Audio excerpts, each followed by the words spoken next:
Hello guys. IAMCA final audit का एक topic है SEBI listing obligation and disclosure requirement, in short SEBI LODR regulation 2015, वो देखते हैं। इसकी एप्लीकेबिलिटी की बात करें तो ये उन लिस्टेड एंटिटीज़ पे लगता है जिनकी कुछ designated security recognise stock exchange पे लिस्टेड है, like specified security listed on the main board, SME exchanges और ITP platform, non convertible debt securities, redeemable preference share, perpetual debt instrument, perpetual non cumulative preference shares, IDR हो सकते हैं, securitise debt instrument हो सकते हैं या units of mutual fund और any other securities as specified by the board. ठीक है। अगर इसके स्ट्रक्चर की बात करें तो 12 चैप्टर एंड 10 शेड्यूल में बटा हुआ है, जिसमें मोर देन 100 रेगुलेशंस हैं जो डिफरेंट सिक्योरिटीज़ की लिस्टिंग पे बात करते हैं कि सेबी LODR से रिलेटेड क्या रिक्वायरमेंट है।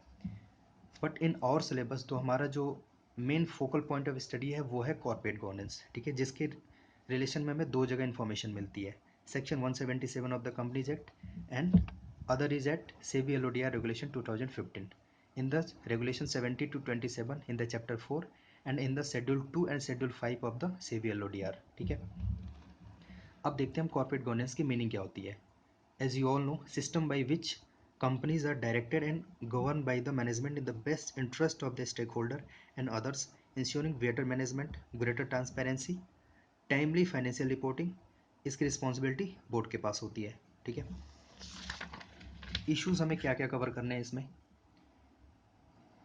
Board of director and its composition, obligation of independent director, non executive director, senior management, code of conduct, vigil mechanism देखेंगे, composition and functioning of audit committee देखेंगे, NRC के बारे में पढ़ेंगे, nomination and remuneration committee, information to share holders क्या जाती है, stake holder relationship committee देखेंगे हम, रिस्क मैनेजमेंट कमेटी देखेंगे, मैनेजमेंट ऑफ सब्सिडी कैसे होती है, related party transaction, disclosure in management discussion and analysis, CEO CFO की certification and the compliance certificate, ये सारी बातें हम chapter 4 of the SEBI LODR में कवर अप करेंगे।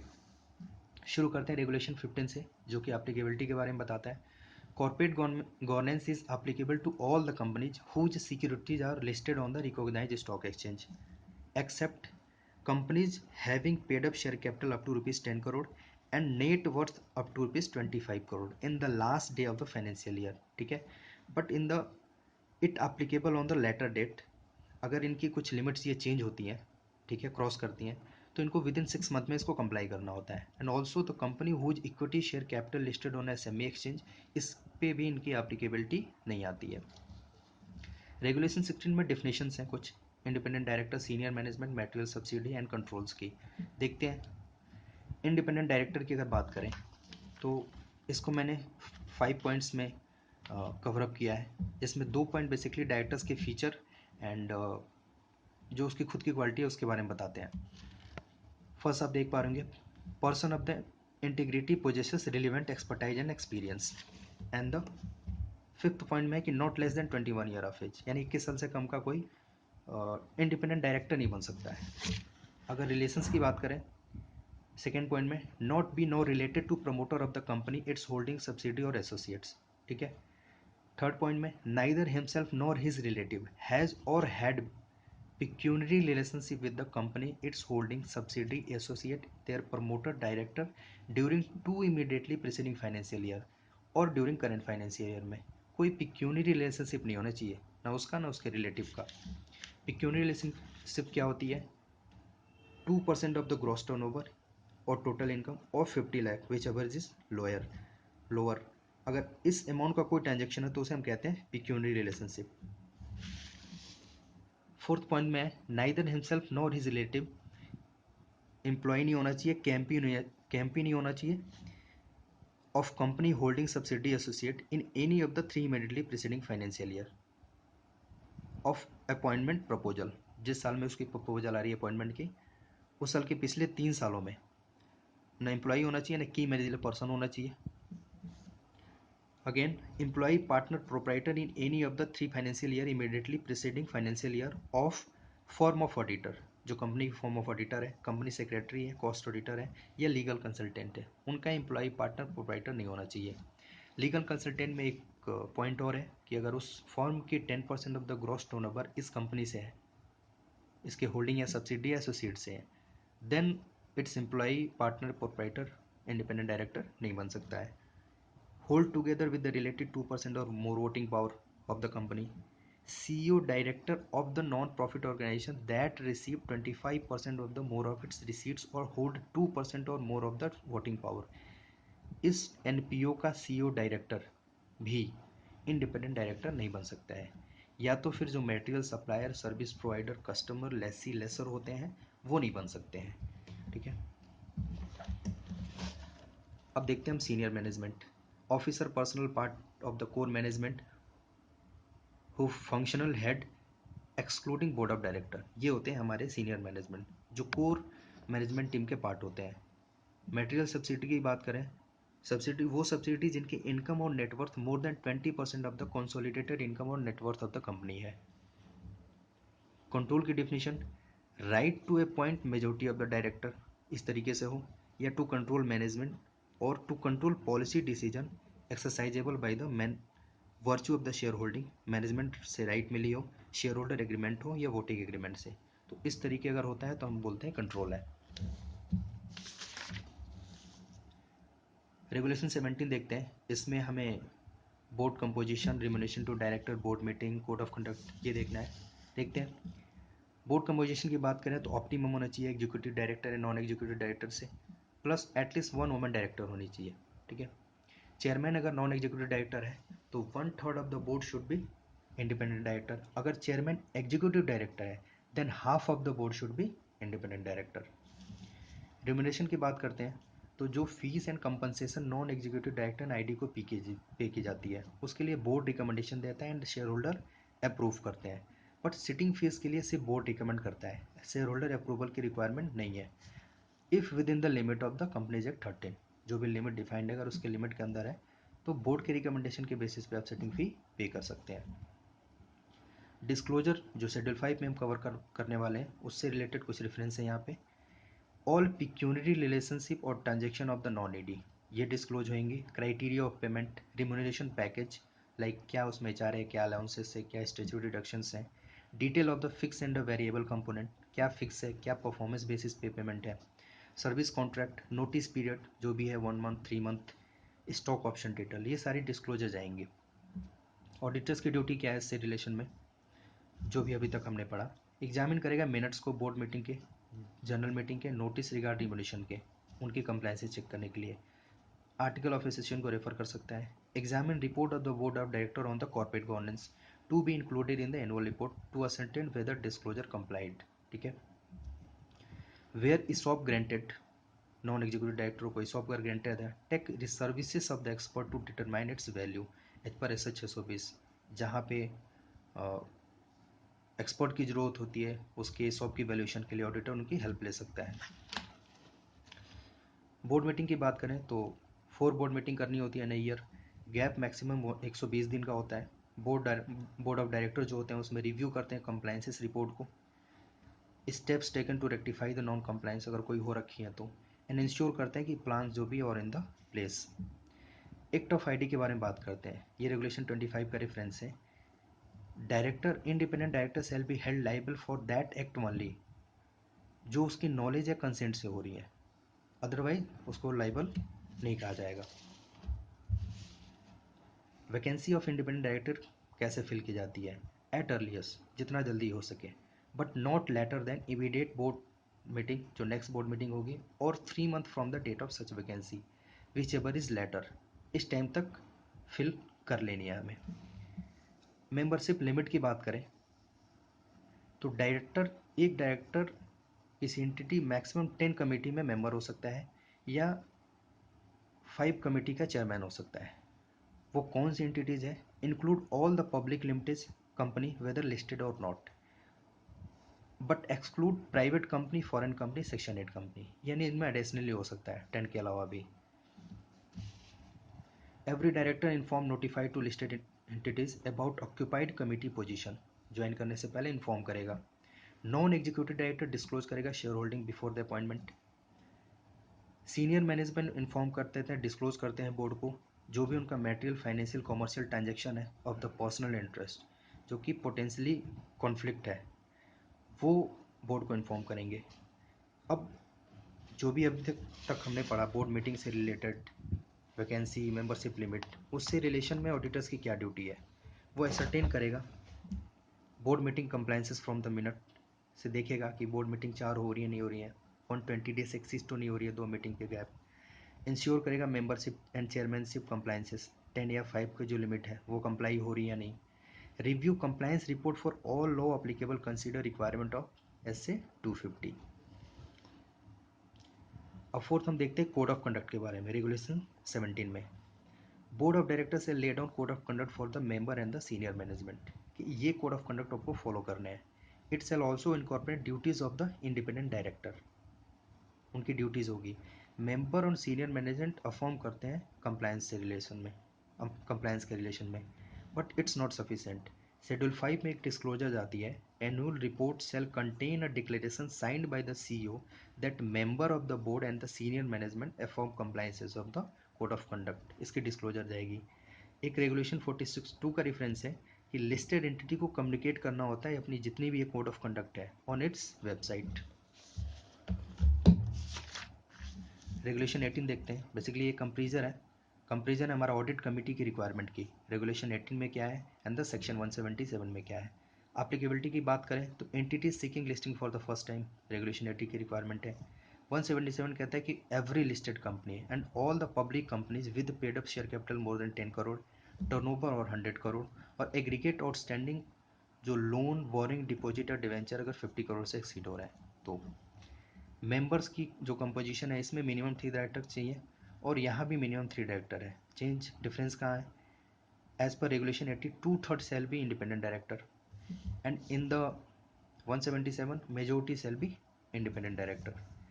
नॉलेज ऑफ बिजनेस की बात करें, there in the regulation 18 all members shall be financially literate.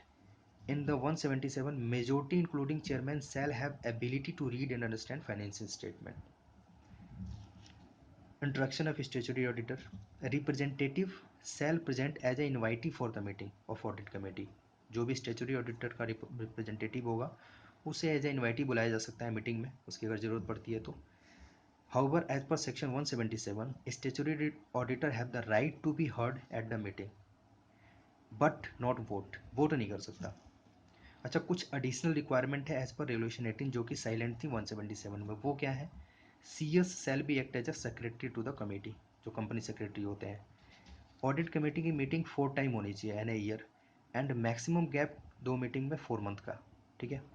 Quorum की रिक्वायरमेंट है 2 या 1/3 विच एवर इज हायर, लेकिन एटलीस्ट 2 इसमें इंडिपेंडेंट डायरेक्टर होने चाहिए। अब देखते हैं हम power of the audit committee. It can call for the comment of auditor about internal control system, scope and observation.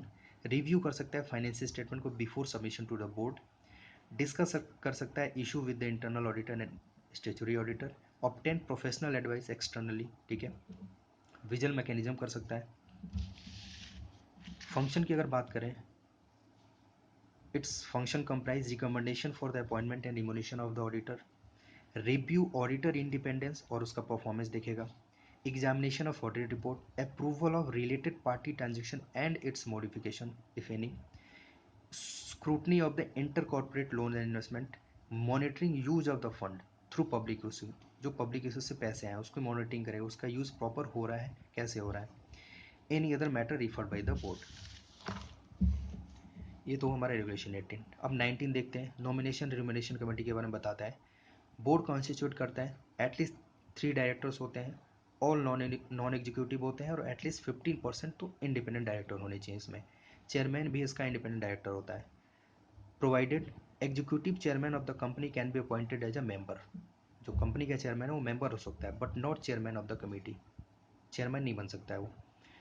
Chairman of the committee NRC present at the AGM to answer the shareholder query। Function की बात करते हैं तो ये committee formulate करती है appointment and remuneration policy for the director, senior management and the KMP। Review करती है the performance of the director and the board of director and as accordingly decide करती है कि इनको एक्सटेंड करना है, कंटिन्यू करना है या इनके टर्म को जैसे भी। रेगुलेशन 20 में स्टेक होल्डर रिलेशनशिप कमेटी है। जो कि कॉन्स्टिट्यूट होती है to look into the mechanism of redressal of grievances. वो किस तरह की ग्रीवेंसेस है, लाइक डिविडेंड से रिलेटेड, डिविडेंड मिला नहीं मिला, ट्रांसफर ऑफ शेयर से related, non receipt of the annual report, इस तरह की ग्रीवेंसेस के लिए। इसका जो चेयरमैन होता है नॉन एग्जीक्यूटिव डायरेक्टर होता है, बाकी मेंबर्स बोर्ड डिसाइड कर सकती है। Regulation 21 risk management committee. Basically ये रिक्वायरमेंट है टॉप 100 जो लिस्टेड कंपनी होती हैं उनके मार्केट कैपिटलाइजेशन के बेसिस पे, क्योंकि उनमें रिस्क ज़्यादा होगा, तो बोर्ड कॉन्स्टिट्यूट करती है और मेजोरिटी ऑफ जो बोर्ड के मेंबर होते हैं वही इसके भी मेंबर होते हैं, और जो इसका चेयरमैन होता है वो सीनियर एग्जीक्यूटिव होता है। रेगुलेशन 22 विजिल मैकेनिज्म के बारे में बताता है। Formulated for the director employees to report genuine concern, provide adequate safeguard against the victimisation. जो भी एम्प्लॉय या डायरेक्टर है वो directly chairman of the audit committee को कोई अपना जेन्युइन कंसर्न है वो रिपोर्ट कर सकते हैं। शेड्यूल 5 में इसकी डिस्क्लोजर जाती है। Corporate governance section of the annual report shall contain a detail of its establishment, ठीक है, कि विजिल मैकेनिज्म इस्टेब्लिश हुआ है। And regulation 46(2) again entity shall communicates vigil mechanism on its website. Auditors की ड्यूटी होती है कि इसको इंश्योर करे, असरटेन करे, वेरीफाई करे। रेगुलेशन 23 देखते हैं रिलेटेड पार्टी ट्रांजेक्शन के बारे में। Listed entity shall formulate a policy on the material related party transaction. Related party transaction require prior approval of the audit committee. Function of the audit committee हम देख रहे थे। All material related party transaction require shareholder approval by the resolution. Detail of the material related party transaction shall be submitted to the stock exchange quarterly. Quarterly compliance report जाती है within 15 days of the end of the quarter as in the format specified by the board, जो भी material related party transaction है। Schedule 5 में इसकी disclosure जाती है material significant related party transaction की, एंड इसका वेब लिंक भी देते हैं उसमें। Regulation 46(2) again entity shall communicate the policy of the dealing related party transaction on its website. यानी दो बातें तो आप ऐसे याद कर सकते हैं, शेड्यूल 5 में डिस्क्लोजर जानी है जो भी कंप्लाइंस है उससे रिलेटेड, एंड द रेगुलेशन 46(2) में कम्युनिकेट करना होता है वेबसाइट पर कंपनी को अपने। रेगुलेशन 24 देखते हैं मैनेजमेंट ऑफ द सब्सिडी कैसे होती है। At least one independent director on the board of the listed entity shall be director on the board of the unlisted material subsidiary to manage the subsidiary.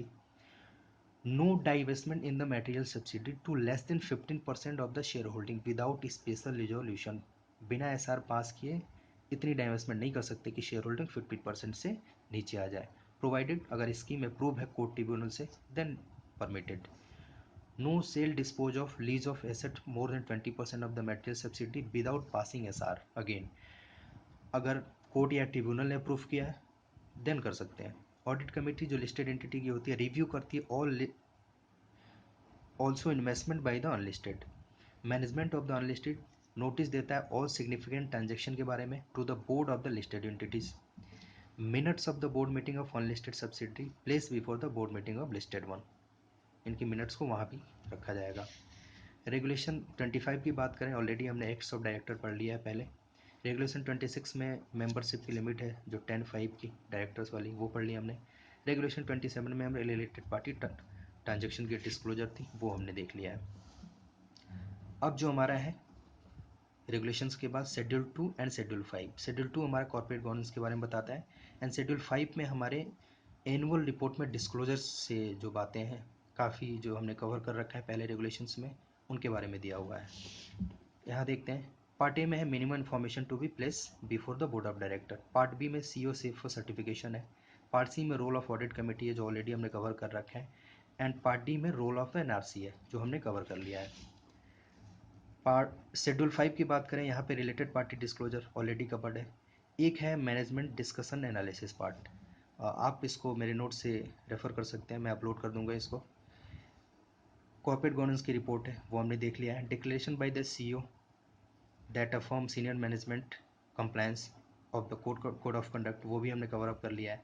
And compliance certificate एक जाती है जो कि एक practising company secretary और जो auditor of the company होते हैं वो देते हैं कि जो भी हमने रेगुलेशन कवर अप किए हैं पीछे 70 to 27 उनसे रिलेटेड अगर कोई कंप्लायंस या नॉन कंप्लायंस हो रही है तो उसकी डिटेल जाती है इस कंप्लायंस सर्टिफिकेट में, ठीक है।